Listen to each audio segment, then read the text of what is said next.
souvenirs qui seront, je crois, qui vont rester... Est-ce que vous avez été accueilli, parce qu'on a vu quelques images pendant le Dakar voiture automoto, donc de gens un petit peu mitigés comme ça, en disant là, ils sont envahissants, ça sent mauvais, l'essence et tout. Vous avez été accueillis comment, vous? Pas trop comme des envahisseurs, j'ai l'impression. C'est mieux dans les villages, les Africains, et ça les amuse beaucoup de voir des Européens courir, ils ne sont pas habitués.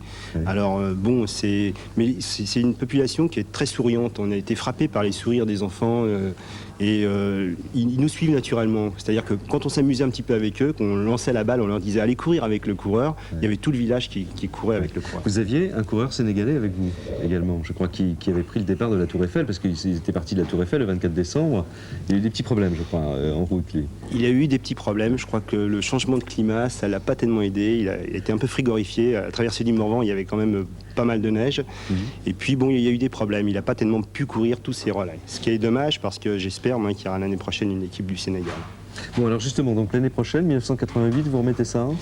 On remet ça en développant un petit peu l'aspect compétition, un petit peu durcir la course. On va la varier aussi. On fera des marathons orientation dans le désert. Ouais. Et puis on fera toutes sortes de choses un petit peu différentes qu'on a faites. Et puis j'espère surtout qu'il y aura des équipes étrangères. Et il n'y aura toujours rien à gagner? Si, je crois qu'il y a beaucoup à gagner. 600 km. Comment? On ne gagne rien à l'arrivée, mais on gagne durant 6600 km. Enfin, ce que je voudrais dire, c'est un pari. Je crois que quand on s'engage dans une course relais, on est un maillon de la chaîne. C'est-à-dire que dans les 12 coureurs, on est un maillon. Et le pari, c'est d'arriver au bout et de ne pas lâcher ses relais. Et quand on est arrivé, je crois qu'on trouve la plage, on a beaucoup gagné, je crois, sur soi. Vous étiez 72 au départ, et vous étiez à l'arrivée 72 également. 72... 71 et demi. Ouais, je sais pas, j'ai pas compté, moi. Oui. Qu'est-ce que c'est, là, ce que vous avez en main? Ça, c'est le mousqueton que l'on se passe de coureur. Ah, ça, c'est le témoin, là. Voilà. Faites voir. C'est super, ça. Alors, on se passe ça, voilà. Ah, d'accord. Et c'est impératif de courir avec en permanence. Ouais.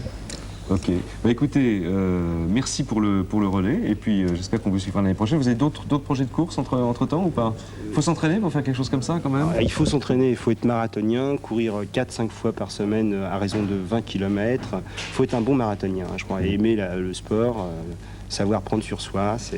D'autres projets, j'en ai. Ouais. On organise 3 courses dans l'année. Paris-Olympie, on arrive sur le stade d'Olympe, c'est aussi une belle image, pendant la période, au printemps grec. Et on organise aussi Paris-Cap Nord. Donc là, c'est Grand Nord, c'est l'été, c'est 24. Enfin, on a le soleil de minuit, c'est autre chose. Voilà, bah écoutez, merci en tout cas d'être venu. Je crois, vous pouvez les applaudir quand même. Non, on avait un... Bravo.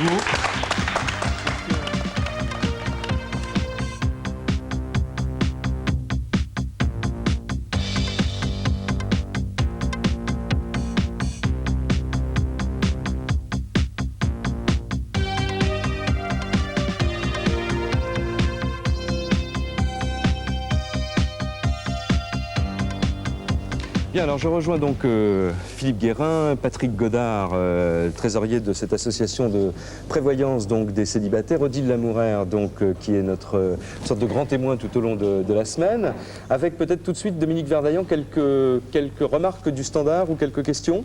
Oui, tout à fait. On nous dit que l'on ne comprend pas toujours les célibataires qui acceptent leur position, surtout lorsqu'on est bien de sa personne. Il semble que ce soit peut-être plus facile, nous dit-on, de vivre son célibat. Le célibat, c'est bien, je l'ai choisi, il ne m'a pas été imposé, je le vis très bien aujourd'hui et je préfère être seul qu'avec quelqu'un qui râle tout le temps. Voilà, peut-être un petit sourire dans cette émission.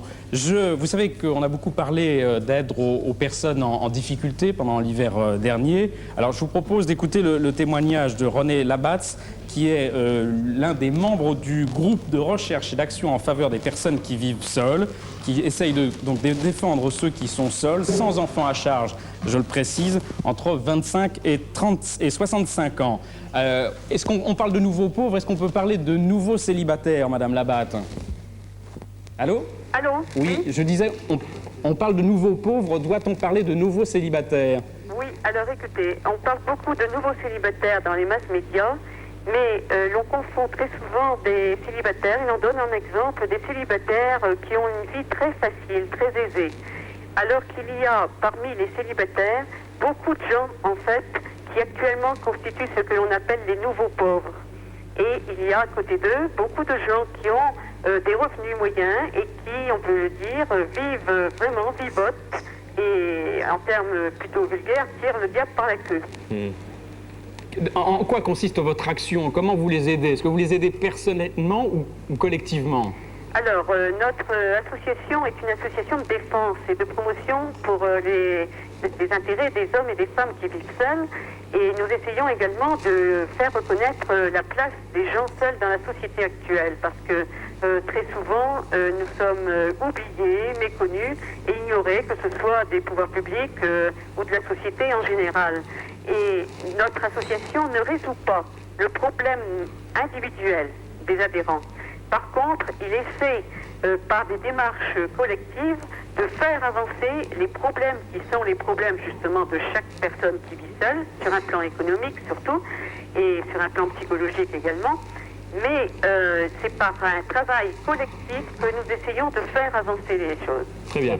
On signalera vos coordonnées en fin d'émission. Merci Madame Labatte. Voilà, En tout cas, bonsoir. le témoignage. Merci. Un mot de commentaire peut-être de Patrick Godard. Bon, c'est très complémentaire par rapport Oui, à d'ailleurs, votre action. ça illustre bien aussi, nous avons une section à Oui. l'intérieur de la mutuelle, une section qui s'occupe de l'assistance aux personnes isolées. Et bon, enfin, nous apportons notre assistance dans les domaines toujours pour ce qui est des personnes isolées, comme vous avez l'assistance aux personnes malades, Oui. les personnes immobilisées temporairement. Et donc, tout ce que ces personnes ne peuvent pas faire, nous envoyons des bénévoles qui s'occupent de ces personnes-là. Vous avez un numéro de téléphone où on puisse vous joindre? Vous pouvez le donner pour les gens qui veulent vous appeler à la NPC? Oui, bien sûr, la NPC donc, est située au métro Rambuteau, dans le centre de Paris. Oui. Et le numéro de téléphone, c'est le 42 72 08 40. 42 72 08 40. Très Et bien. pour le GRAPS, on a aussi les coordonnées qui vont s'inscrire sur l'écran Oui. incessamment sous peu. D'accord. Alors, Philippe Guérin, je ne voudrais pas qu'on termine l'émission d'aujourd'hui à propos des célibataires sans un petit clin d'œil quand même aussi. Bah oui. parce Oui, j'ai que été faire mes courses. Il J'ai été est faire mes allé courses. faire des courses parce que, vous savez, on évoquait lundi le cas des célibataires qui ont du mal à trouver un yaourt. Ça se trouve par-ci. C'est beaucoup plus dramatique que vous ne le croyez. Le marché du célibataire. Le marché du célibataire. Alors, tout d'abord, on va commencer par la nourriture la plus classique. Il y a un certain nombre de fabricants de surgelés qui ont créé des plats individuels. Vous avez le steak haché pour une personne, Oui. vous avez du bœuf haché cuisiné à la provençale, vous avez les fricassés de poulet et le poisson. Alors, il y a ce type de produits tout préparés où Oui, vous rajoutez de l'eau. d'accord. C'est pas très très bon. Je crois que Odile Lamourer, qui connaît Oui, bien bah. ces produits, peut dire que c'est pas transcendant. Alors, il y a une grande nouveauté, c'est la purée en sachet individuel. Ça, Oui. c'est très important. Vous ne connaissez pas fallait y ça, penser. Non, ce je connaissais problème. pas, non, Mais non, c'est c'est- un problème dramatique. On rajoute de l'eau et c'est Oui. une assiette individuelle. Très Très bon. bon point. Quoi d'autre? Alors, vous avez aussi les petits plats. Ça, c'est assez intelligent. Oui. Ça, vous avez les plats Ah, chauds, mais les il y a plats même la froids. fourchette avec là. Voilà, sur celui-là, ça c'est oui. une salade, Ah, oui. vous ouvrez, vous mangez, c'est impeccable. Alors ça, vous mettez ça dans de l'eau chaude Oui. et ça réchauffe en même temps. Très bien. Très bien. Quoi d'autre? Les gens qui veulent garder leur conviction religieuse, vous avez aussi la cuisine cachère sous forme individuelle. Vous mettez dans l'eau chaude, vous ouvrez et vous mangez. En plus, c'est présenté sous forme d'un petit livre. Alors, il y a un gros problème, c'est la boisson quand même. Oui. La boisson, le lait, c'est difficile à trouver en demi-litres, l'eau. Oui. Mais alors par contre, l'alcool, ça c'est très difficile de trouver en bouteille Le individuelle. champagne, ça va, Je on en crois voit que- encore pas mal, mais je crois que c'est surtout pour le vin, donc Voilà. un problème. Alors un dernier petit truc, Oui. c'est ce livre. Alors là, c'est une perle. Je vous signale, c'est la Oui. cuisine des célibataires, c'est impeccable.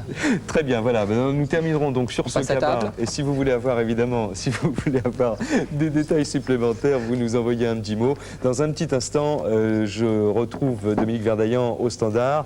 Mais je vous donne rendez-vous en tout cas pour un autre volet de cette enquête sur les célibataires dès l'émission de demain.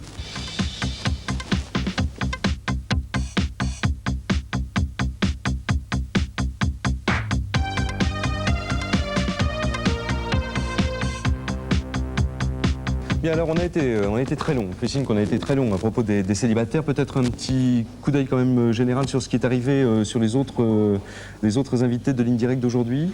Oui, on a eu à la fois des appels déchirants de gens qui se sentent seuls, qui cherchent l'âme sœur.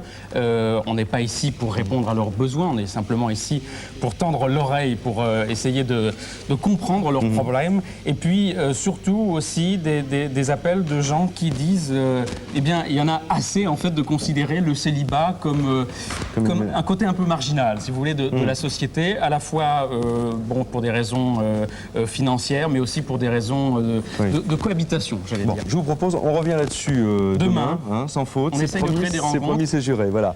Pour le film, j'ai vu des fiches passer tout à l'heure. Est-ce qu'un film de court-métrage peut avoir un avenir ou est-ce que c'est simplement un tremplin? Je pense qu'il a répondu tout à l'heure à cette question. Voilà, absolument. Et puis maintenant... Et puis on continue de nous appeler pour l'inventeur du téléphone portatif. Je crois qu'on y reviendra peut-être aussi demain. Alors ça, on a présenté lundi. Voilà, ça c'était l'émission de lundi. Bien, pour aujourd'hui, l'Indirect se termine. Merci de vos appels. Rendez-vous donc demain. Et nous quittons avec Charlie Couture et la dernière chanson donc de l'émission, Zarathustra Rock, Charlie Couture.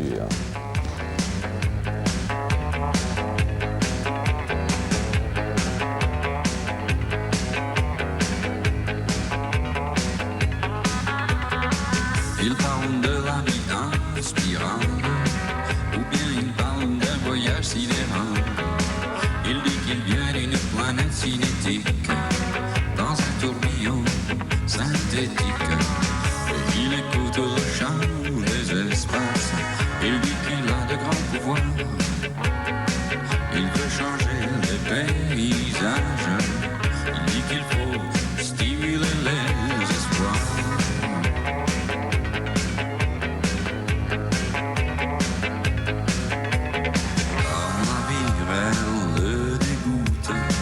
Il se réfugie dans la science-fiction. Il dit que les seuls amis qui l'écoutent évoluent dans la suprême dimension.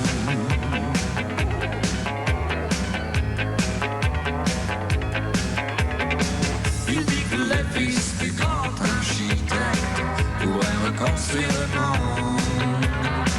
Il dit que les symboles de l'univers sont cachés sous la rotonde. Il dit qu'il connaît des secrets. Il se dit maître de la synergie. Il dit qu'il détient un manuscrit qui fait de lui le dernier samouraï.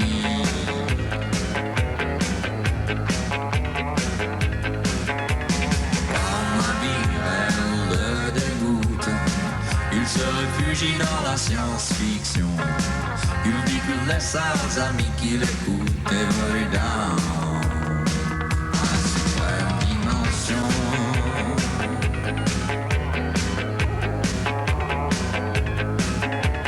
Prisonnier de ces messages étranges, comme un ange dans une cage. Tout le monde dit qu'il déménage, mais surtout il dérange.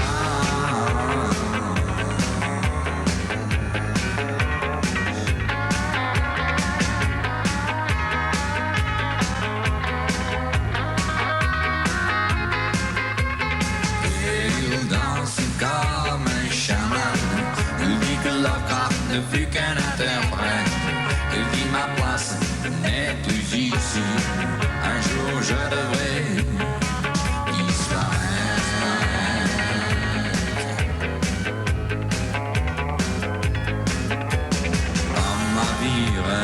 Le dégoûte. Il se réfugie dans la science-fiction. Il dit que les seuls amis qui l'écoutent évoluent dans la suprême dimension.